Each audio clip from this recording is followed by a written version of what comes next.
This video is looking at enforcement and the penalties under the tenant fees ban. So first and foremost, the enforcing body is going to be trading standards, primarily for agents. Local authorities, district councils, particularly environmental health departments, will also be able to enforce the ban because remember, it doesn't just apply to letting agents, it applies to landlords. And trading standards deals with businesses, letting agents primarily. Local authorities, environmental health officers usually deal with self-managing landlords. So for the lettings industry, it's going to be primarily trading standards. For self-managing landlords, it's probably going to be environmental health officers enforcing the ban. And what are the penalties? First and foremost, you have to return the prohibited payment.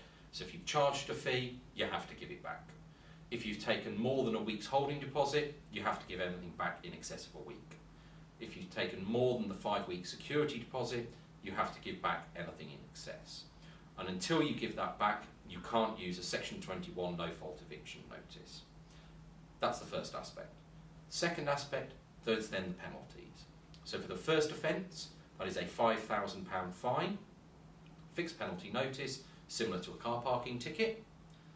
For any second or subsequent offences within a period of 5 years after the first offence, that will either be a £30,000 fixed penalty notice, or the enforcing body can choose a full criminal prosecution that comes with both a banning order and an unlimited fine.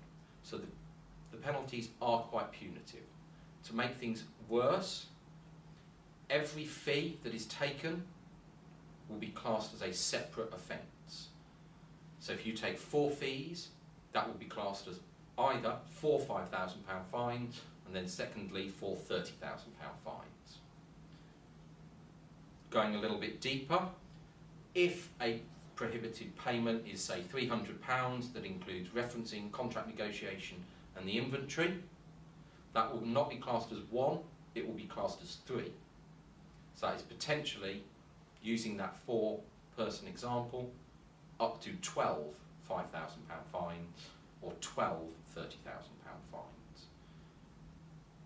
Our advice, make sure you are compliant because these are draconian level fines.